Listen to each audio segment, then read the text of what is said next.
Bonjour les parents engagés de cette famille. Je voudrais vous saluer d'abord et vous souhaiter beaucoup de courage avec vos enfants. Il y a actuellement beaucoup de choses, de petites vidéos qui circulent sur les réseaux sociaux qui sont affreusement, j'allais dire affreusement horribles, qui présentent des scènes assez inquiétantes.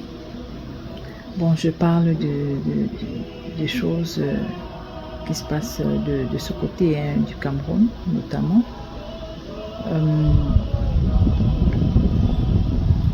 Je voudrais vraiment nous encourager à rester concentrés et à faire notre part. Faisons notre part. Faisons notre part. Le monde ne va pas forcément s'améliorer avec le temps qui passe. Ce sera peut-être plus compliqué encore. Peut-être qu'on n'a pas encore vu ce qu'il y a de plus terrible dans la déchéance des valeurs. Mais cela ne nous dispense pas de la responsabilité d'éduquer nos enfants selon la parole de Dieu, de leur permettre de s'enraciner dans la crainte de Dieu. Parce que la crainte de Dieu, quoi qu'il arrive dans le monde, reste le commencement de la sagesse. Ça reste le commencement de la sagesse. Et tant que nous montrerons à nos enfants la voie qu'ils doivent suivre selon la sagesse divine, ils ne s'en détourneront pas. Nous sommes devant de gros défis. Les challenges sont énormes. Nous n'avons vraiment pas le droit de baisser les bras, de démissionner. La parole de Dieu dit d'ailleurs qu'un enfant abandonné à lui-même devient un problème pour la société. Nous n'avons même pas le droit d'abandonner nos enfants à eux-mêmes. Parce que c'est notre responsabilité de les bâtir jour après jour. Je dis bien jour après jour. Jour après jour. L'éducation, c'est pas une fois par an. C'est pas une fois par an. C'est pas une fois par mois. C'est même pas une fois par semaine. C'est tous les jours. Et quand je dis tous les jours, c'est vraiment tous les jours. À moins que vous soyez en déplacement. Et même quand si vous avez à vous déplacer pour plusieurs jours, prenez les dispositions pour qu'il y ait un regard éducateur sur vos enfants. Quelqu'un qui peut apporter la sagesse de Dieu.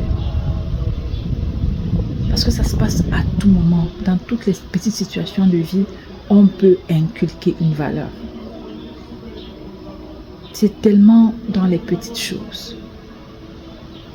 Si vous êtes occupé toute la journée et que vous ne les voyez que le soir, excusez-moi, mais vous n'avez pas le droit de vivre comme s'ils n'existaient pas. Si vous savez que vous ne voulez pas éduquer des enfants, n'en faites pas. Mais dès qu'ils sont là, ils deviennent une priorité.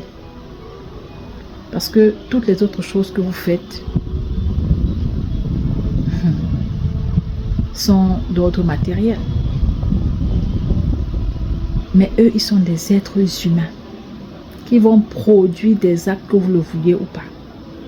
Qui vont produire des actes qui vont traduire ce qui est en eux. Ce qui a été semé ou ce qui a été oublié.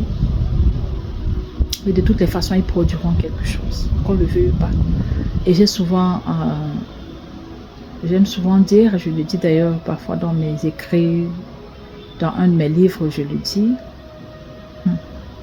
que les enfants sont comme une maison qu'on construit.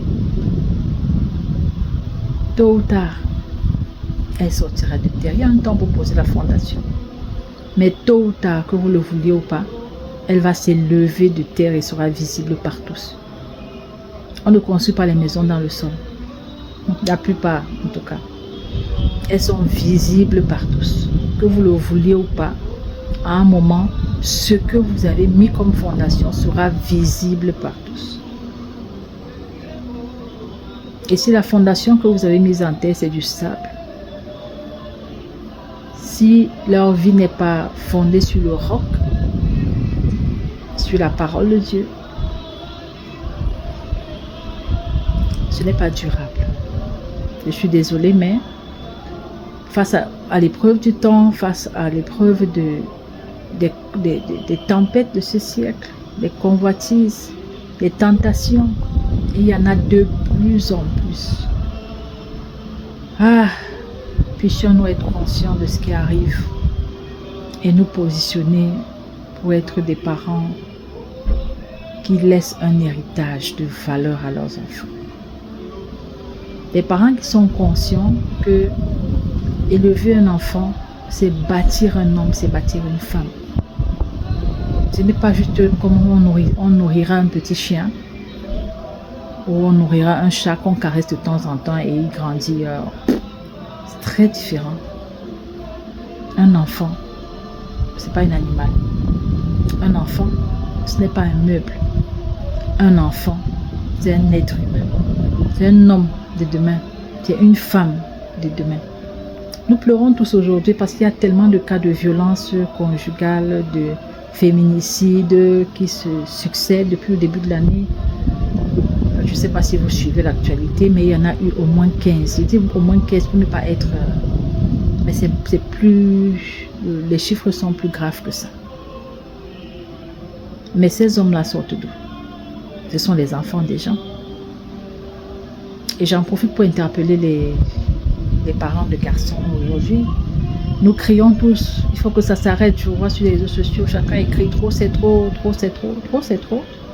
Nous voulons que ça cesse. Préparons nos garçons d'aujourd'hui à être des hommes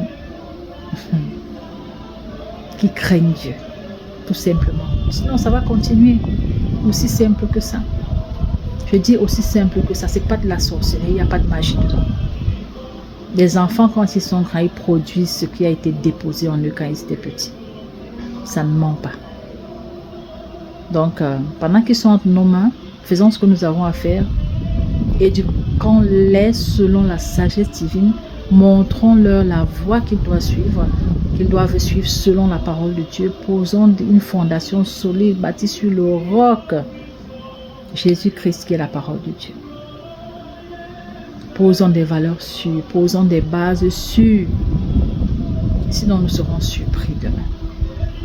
Et je parle à moi en premier. Je ne m'exclus pas. Nous sommes tous interpellés. Ne dormons pas, ne nous relâchons pas, ne démissionnons pas. Parents, papa et maman, soyons engagés. Soyons engagés. Et souvenons-nous toujours, ce n'est pas juste une affaire de cette vie, nous aurons des comptes à rendre à Dieu pour chaque enfant qu'il a mis sous notre responsabilité. Ce n'est pas un jeu, ce n'est pas une blague, ce n'est pas une farce. On parle de vie humaine. Que Dieu nous aide. Et courage à chacun de vous.